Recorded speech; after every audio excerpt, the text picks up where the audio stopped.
في ظل إن كله بيشتكي من تنظيم الوقت وإن هو مبيلاقيش وقت يذاكر أو يرفّه عن نفسه أو يقعد مع حد بيحبه، بسبب ضغط الوقت اللي هو فيه عشان ثانوية عامة بقى وكده. في حرامي عمّال يسرق في وقتك الغالي وأنت مش واخد بالك، والحرامي هنا هو السوشيال ميديا، وهتعرف أضرارها عليك وهيزيد وعيك لمّا تعرف هي بتأثّر عليك إزاي. عشان كده أنا جاي النهارده أقول لك إزاي تتعامل معاها عشان تعمل أحسن إنتاجية في يومك إن شاء الله. فيالّا بينا نبدأ. السلام عليكم ورحمة الله وبركاته. لو سألتك دلوقتي وقلت لك افتح السكرين تايم بتاعت الموبايل بتاعك وقول لي بتستخدمه كام ساعة في اليوم، غالبا هتقول لي من 6 ل 8 ساعات، وده معدل استخدام معظمنا للتليفون. بس خد بالك انه لو اكتر من كده وكل يوم ومش في وقت الاجازات بس، يبقى انت عندك مشكلة ادمان استخدام الموبايل ولازم تتخلص منها في اسرع وقت. لكن اللي عايز اركز عليه هنا هو ايه اكتر حاجة بتلاقيك استخدمتها خلال عدد الساعات اللي قضيتها على الموبايل. ايوه هي اللي في بالك، السوشيال ميديا، فيسبوك وانستا وتيك توك وغيره وغيره وغيره. طيب ليه ده بيحصل؟ مبدئيا كده اذا عرف السبب بطل العجب. يعني حضرتك بتقعد على السوشيال ميديا كتير لانها مصممه بخوارزمياتها انها تخليك تقعد تقلب وتسكرول لاطول مده ممكنه. لما انت بتعمل حساب جديد على التطبيق هما بيقعدوا يقترحوا عليك كذا نوع من المحتوى ويشوفوا ايه اللي هيعجبك ويدوك اكتر منه، فبالتالي انت تستمر في التقليب والسكرول اكتر. زائد ان حركه السكرول دي لوحدها حوار، دي لوحدها مصممه عشان لما تشوف حاجه جديده بتحفز مناطق في المخ عشان تزود افراز الدوبامين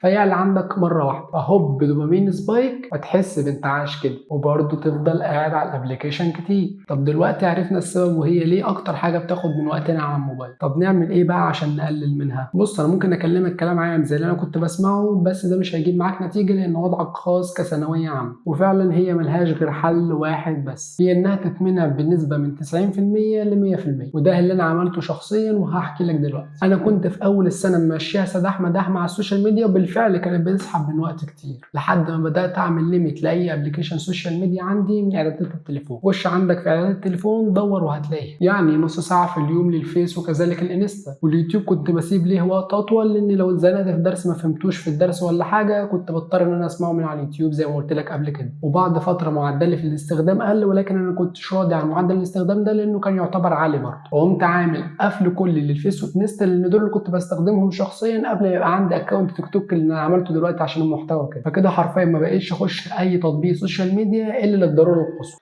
هتقول لي طب والاشعارات اللي بتيجي ايه اللي عمل فيها؟ هقول لك سهله جدا، هتوقفها كليا من اعدادات الجهاز بتاعك برضه، وده المفروض يتعمل قبل ما تحط حدود لاستخدام التطبيقات اصلا، لان اكبر مشتت واللي بيدخلك في الدوامه دي هو الاشعارات اصلا، ودي لو قفلتها هتسهل عليك حوار تقليل الاستخدام ده جدا. كمان في تريكايه كنت اعملها عشان تصعب عليا قرار ان انا افتح السوشيال ميديا من نفسي. انا كنت قافل الاشعارات بقى، هي اني كنت حاططهم كلهم في فولدر واحد وحطهم في اخر صفحه في التليفون، وسط بقيت تطبيقات غريبه شكلها مش مألوف عليا وما بستخدمهاش كتير، عشان لما احب افتح السوشيال ميديا افتكر هو انا لو قعدت دلوقتي اقلب هل ده مفيد ليا ولا انا بضيع وقت وخلاص؟ هل هقوم مبسوط وراضي عن نفسي ولا ده وقت ضاع مني في الفاضي وانا بهرب من المذاكره مثلا؟ ده برضه هيسهل عليك انك تقلل استخدامك ان شاء الله. وممكن على فكره انت تكون محتاج حاجه ترفع عن نفسك بيها وتفصل انك بالك شويه حلوين بتذاكر ومخك اتعود انك بتفصل المذاكره بالسوشيال ميديا، وده اسوأ اختيار تفصل بيه عن المذاكره. انزل العب كرة مع اصحابك، انزل العب بلاي ستيشن معاهم، انزل اتمشى لوحدك او مع حد من اصحابك، او انزل الجيم خد لك تمرين على السريع.